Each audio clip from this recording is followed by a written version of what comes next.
All right, so this is a suggestion via a donation. The name of the video is Why Ravenous is the Greatest Movie Ever Made. Let's jump into it, guys.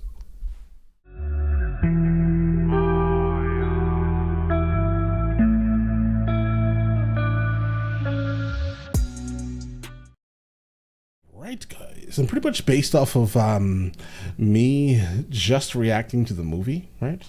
It tells me that this movie is extremely copyrighted, guys. Guys, I uploaded this movie, the reaction, right, 17 times. It got blocked 17 times. And pretty much based off of the first comment that's actually on this video itself, on his channel, this guy's channel, he also suffered from the same ailment. Somehow he was able to get it up. Congratulations on that. But to play it safe, we're going to basically blur out the majority of this, because this... All right, let's get it, guys. Let's see what this is about. Ravenous is the greatest movie ever made. Okay. That's objective fact. If you disagree... No, I mean, the movie was great, guys. No complaints. Go cry about it in the comments section, you fucking weasel. Wow. Okay. Right. That, and all of the music is also copyrighted, guys. So we're going to actually go forward just so we don't get this video blocked. I learned my lesson. And alone in my dorm room, I rented this movie on iTunes and watched it on my laptop. The moment it was over, I watched it again. Right. Everything I love is in this film. Okay. American frontier history. Right. Yep. Dark humor. In spades. Yeah, absolutely. Violence, you betcha. Right. Homoeroticism. Oh, baby, yes. Okay. Honestly, this couldn't be any more me if I had made it myself. Ravenous tells the story of Captain John Boyd, a soldier in the Mexican-American War who plays dead in battle and through lucky circumstances captures some enemy commanders. The brass have to award him for appearance's sake, but for his cowardice, he's banished to Fort Spencer, a remote outpost in the Sierra Nevadas. California. The fort is essentially the Army's island of broken toys. Right. Everyone there is either criminal or incompetent. One Absolutely. night, Calhoun, a haggard stranger, appears at the fort telling a terrifying story. He says his wagon train was lost in the mountains during winter, and to survive, he and his companions were forced to resort to cannibalism. The soldiers of the fort mount a rescue expedition, only to fall into a trap, and things get very bloody very quickly. Spoilers, Calhoun turns on the soldiers and kills most of them, and only Boyd is able to escape with his life. When Boyd makes it back to the fort, he finds that Calhoun has infiltrated it by posing as Colonel Ives. Absolutely. Or maybe he was Colonel Ives all along, it's not He clear. was. He was definitely him the whole time. He was just lying to the overall people, guys. Then tries to recruit Boyd into his coven of cannibals, presumably because it's lonely being a cannibal. Right. Tough making friends. The film definitely features tough some great making performances, especially from... Guys, that was probably one of the best lines right there of the movie. There were a couple obviously great ones, right? It's lonely being a cannibal. It's tough being... What did you say, guys? Yeah. It's tough being a cannibal. It's tough to make friends, guys. That line is so... God, Robert Carlyle. I laughed for a while, actually. And a really solid screenplay with some delicious one-liners. What are you, cooking? It's, stew. You need any help? No, not yet. though, perhaps later you might contribute. I found your private Reich up there. Or what was left of him. You didn't finish. Well, I can't blame you. He was tough. But then, a good soldier ought to be. Well. Isn't this civilized? And of course, the gratuitous violence is simply delightful. Absolutely. The movie does a great job of shifting between various tones. 1 minute, it's laugh-out-loud funny, the next, it's genuinely creepy, and then it'll get somber and reflective. This never feels jarring or out of place. The cinematography is fucking outstanding, and the editing is downright brilliant in places.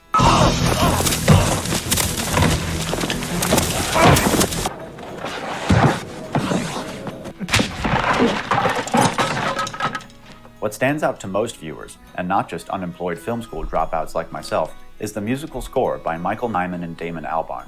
It's completely unique and yeah, like the overall scoring of the movie itself was great.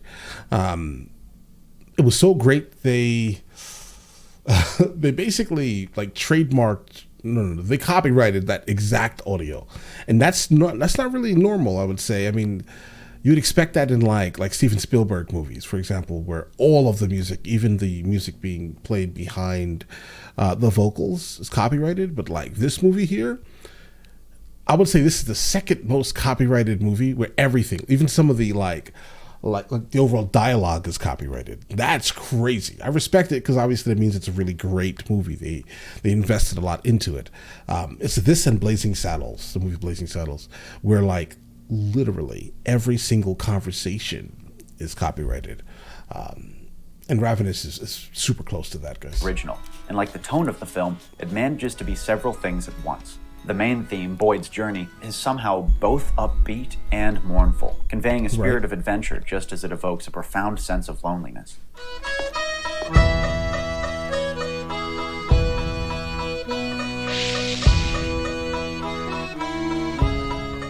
The more villainous theme you hear in track. Guys, just a heads up, if you see like some like odd cuts in this very specific upload, it's because of kind of the reasons I just stated. Right. Acts like Calhoun's story and Manifest Destiny is simple and brilliant, building from just one little string of notes into a huge, swelling evil anthem.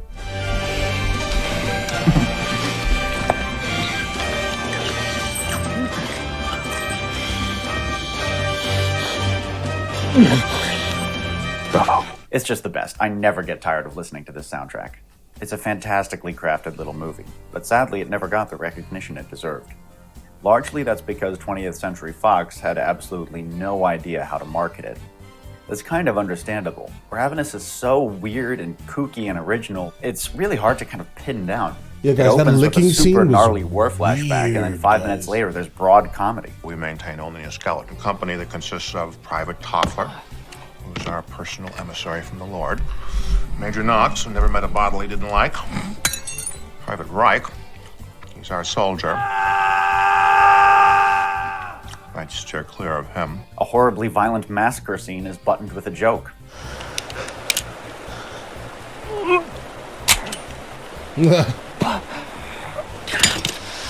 So annoying. So inexplicably, the studio billed it as like a stoner comedy.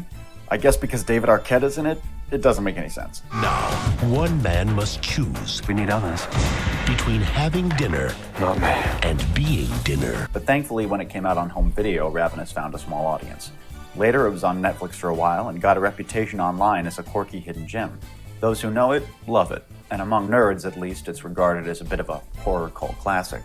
But calling Ravenous a horror film does it a disservice.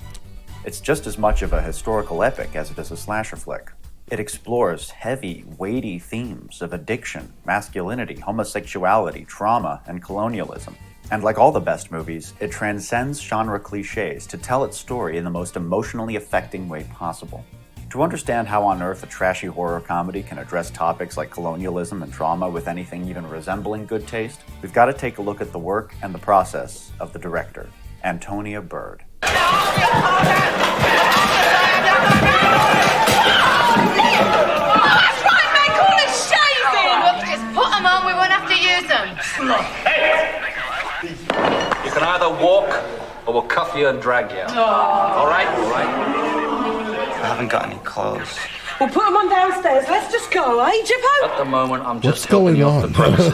But if you like, I'll nick you. Up to you, sir. That was a clip from Antonia Byrd's first feature film, Safe, a harrowing drama about homeless youth in central London. Yes, the same woman who directed this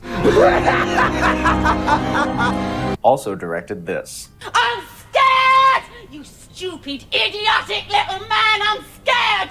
Do you know what it's like since they told me I feel like I'm locked inside a cell with the walls closing in on me, the ceiling pressing down, the floor coming up to meet me, and I'm getting smaller and smaller and it's crushing me, and I'm shrinking and I can't go! See, Antonia Byrd is not known for her plucky horror comedies. In her heyday, she was celebrated for ultra-realistic, horribly depressing art house films. Right now we're watching a scene from Priest, probably her best British movie. It's about a Catholic priest struggling to control his own homosexual urges, while also dealing with the revelation that one of his parishioners is raping his own daughter on the reg. I'm not your textbook case. I'm no sexual inadequate. Bro, don't say Just that seen word. through all the bullshit, that's all. Inhuman, is it? Unthinkable? 1 second, guys. So why go to all the trouble of making laws against it? Why does every society in the world put a taboo around it? I'll tell you why. It's the one thing we'd all like to do. Deep down. In here. Oh my God. Antonia's movies are full of these sorts of raw, spontaneous performances, and it's no wonder, given her background in the London theatre. I believe that the actor is supreme on a film set and must be treated with all respect possible. But don't take that to mean that she would coddle her actors. She would expect them to go the extra mile to find the reality of their characters. And so, but again, typical Antonia, she says, well, what do you want to do? I was like, I don't know. And I said, well, you know, I've never been homeless, you know. I've been close to it, but I've never been homeless, so maybe I should try that. And I knew roughly, you know, we're homeless. Oh, so he did like some like method acting. Most people gathered, which was just grim existence. There was a couple of really dodgy moments, you know, that happened during it, you know. I had a wee piece of card saying homeless and hungry. And I would sit there, you know, and like a whole day went by just about, and I think there was about 50 pence or something had been thrown on, along with lots of spit as well. And like 2 or 3 people went by. I mean, I'm sitting there and just went, spat, and it hit me, you know what I mean? I was like, again. You know what I mean? That was harsh. You know, so it gives you an indication, you know, of what it was about. So it helped, and Antonia, she obviously loved us. She lapped us up. She thought this was great, you know. In 1995, Antonia directed her first Hollywood movie, Mad Love, starring Drew Barrymore. She went in thinking that the film would be an honest examination of mental illness, with a story about a toxic relationship between 2 volatile teenagers. But the powers that be wanted an inoffensive, marketable romance film. And slowly but surely, Antonia was forced to compromise her vision. During the course of the film, for whatever reason, maybe it was because it had big stars in it like Drew Barrymore, etc., it became softened. Antonia was disillusioned by the whole experience and hated having to kowtow to the American studio system. So she was understandably hesitant when, in 1998, she received a panicked phone call from her old buddy and collaborator Robert Carlyle. He begged her to take over the troubled production of a major Hollywood movie filming in Prague. After 3 weeks of filming, 20th Century Fox executives had fired the director, Milcho Maniszewski, who would later say of the experience, "It was all about who's got a bigger dick. Hollywood is full of the most miserable, unhappy people I've ever met, and I'm from the Balkans." The studio tried to bring in the director of Home Alone 3 to take over, which caused the actors, understandably, to go on strike. So you had 180 crew members not knowing if they were going to have a job the following week, actors refusing to work, and all the while the money counter was running, thousands of dollars going up in flames with every delay. So as a favor to her friend Bobby, Antonia agreed to brave the treacherous Hollywood quagmire one more time. And so it came to pass that a sensitive art house filmmaker, and a vegetarian as well, I might add, was hired to direct a gratuitously violent cannibal comedy. A cannibalism comedy in the 1840s from somebody who had made the British films that Antonia Byrd had made. That shouldn't have worked. And yet, it was her best film. Antonia wouldn't be completely happy with the production. Again, she struggled under the constraints of her Californian overlords, and a few changes made by the studio and editing would really, really bother her. But even so, her distinct voice was never lost. If you're familiar with her work, you can see right away that Ravenous is unquestionably an Antonia Byrd film. And that's impressive, especially given the fact that she had barely any time to prepare. Antonia has 1 week prep, a week to prep this thing. And then she shot what you saw. A week. It's incredible. It's incredible. Oh, it's absolutely incredible. I mean, for people that don't realise, prep, you know, can range anything for up to years. People prep films, you know what I mean? And certainly when they get the monies through, then you're at least talking a good few months, you know. Antonia had a huge talent for making her movies feel real. The scenes in them, they don't feel scripted. They just feel like people having conversations. And you might think that that wouldn't translate to a supernatural Western cannibal I can see film, that. I can see that. It really does. And the most obvious example of this that I can think of is the final confrontation between Boyd and Ives. The reason that this knife fight is so fucking awesome is because it feels real. Sure, the characters are supernaturally strong because both are infected by the Wendigo curse, but there's no flashy choreography. It's just two men trying their best to kill each other by any means necessary. Now, I've never been stabbed, but an old friend of mine who was told me it was the most painful thing he had ever experienced. Realistically, after you get stabbed a few times, you can't pull any badass fancy moves in a fight. And the fact that after taking a couple injuries, Boyd and Ives are just staggering at each other like a couple of geriatrics makes it feel like a real knife fight. All the stabbings and all the hits feel like they really hurt. This is one of the most realistic fights I've seen in any movie, especially a genre movie. Maybe that's why I was like cringing so hard at this part. I was just like, bro, there's something about this that is just awkward. It's like super uncomfortable to encounter. And the way he's describing it and kind of defining it is accurate to the excess, guys. I will destroy you! All of Antonia's movies are centered on the performances, and Ravenous is no exception. I could go in depth about why all of the characters in this film work so well, but there are two examples that really jump out at me. First, our lead, Captain John Boyd. A lot of horror movies have protagonists with tragic pasts, but very few of them explore the realistic ramifications of that trauma in a believable way. What did you get the medal for? Cowardice.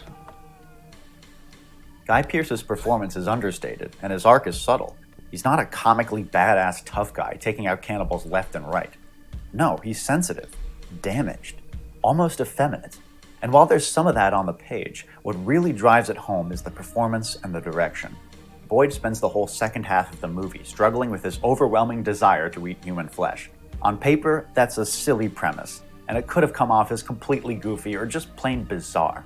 But it's believable, because Antonia didn't approach this character thinking to herself, okay, this is a man who wants to eat people. She approached it thinking, this is a junkie trying to kick a habit. She connected it with something in the real world that she could draw from. And it comes through. There are so many scenes when Ives is tempting Boyd where he sounds like the personification of nicotine withdrawal. Yeah. Remember this? You smell it? Scent. Yeah, he's right. Don't you think? The other character I want to tell you about is Martha, a Native American woman who works at the fort, and the only female character in the movie. You can really tell that Antonia took a shine to this character. Martha only has a few scenes, but she has a lot of personality. Colonel Ives and I have agreed Boyd will be moved to a military prison as soon as possible. One of us must travel to San Miguel by foot to get General Slauson. Volunteers? A lesser director wouldn't have bothered giving. It was funny is because the woman at the end, she really didn't have a choice here. She just said, are there any volunteers? Bro, obviously it's you because you're the one that's, disposable, unfortunately. Let's get this minor character much to do except get blood splattered on her. Some directors, or maybe producers, would have made sure that a buxom 22-year-old was cast in the part. Right. But no, Martha just looks like somebody's aunt. I love that. And she has some really great moments. How do you stop it? You don't. You ever give yourself? When Diego eats, must eat more. He never enough. He takes. Never gives. Antonia didn't neglect a single actor in this movie. All of the characters have distinct temperaments and personalities. It gives so much depth to this world and makes it feel real. Speaking of going deeper... And then there's sort of homoeroticism in the end. Yeah, a lot of that. Now, what's interesting is that they keep saying this, and I absolutely did not get any sense of any type of guy-on-guy action. I didn't... Maybe I'm just not, tuned or something to, find it or see it, but I absolutely didn't recognize any of that. But if they're going to explain. Speaking of going deeper. And then there's sort of homoeroticism in the end. Yeah, a lot of that. Were you talking about that? Or? So I certainly did. I was looking at that from the very beginning. I thought, he doesn't just want to eat Guy Pearce, he's going to have Guy Pearce at the same time. This movie's gayer than Southern Decadence. You've tasted it. Felt its power. Yet you're... I didn't pick that up. I did not get it. I'm sorry. I thought that he was just trying to just finish this guy off, but apparently he wanted to literally finish him off. I didn't know that. Apologies, guys. Again, I'm not tuned to even recognize it. But all right. You've tasted it. Felt its power. Yet you're resisting. Why? You hunger for it. You just won't resign yourself to it. I thought he was just trying to get him to eat, bro.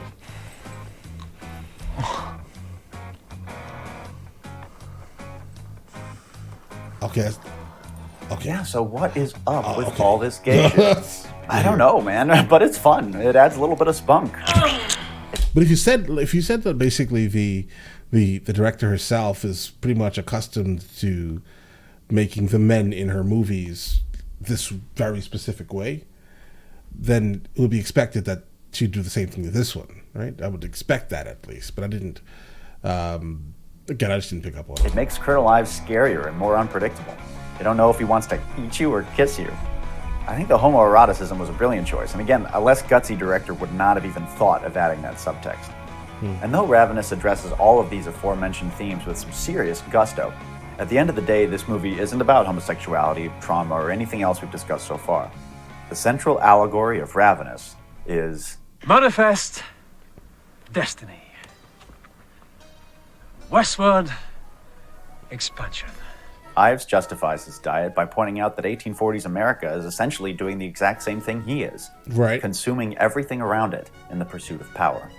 The clear implication here is that Americans cannibalized their own continent, absorbing the strength and the spirit of those it conquered. You could call it a heavy-handed metaphor, but it doesn't just speak to the crimes of America's past. It's also a scathing satire of how that past shaped America's modern-day mindset. When Diego eats, must eat more. Never enough. He takes. Never gives. Manifest destiny is alive and well, my friends. We like to imagine the American dream as a cute and cuddly thing, but a lot of us want that dream to come true so badly that if you get in our way, we're gonna cut your throat and fucking eat you. Right. And many of us, myself included, are so fixated on achieving goals or buying products that we think will make us happy and fulfilled. The way he's defining it is interesting because, I mean, obviously, we always have this thing of like success, but that success is like, I don't know, I guess success is different to other people.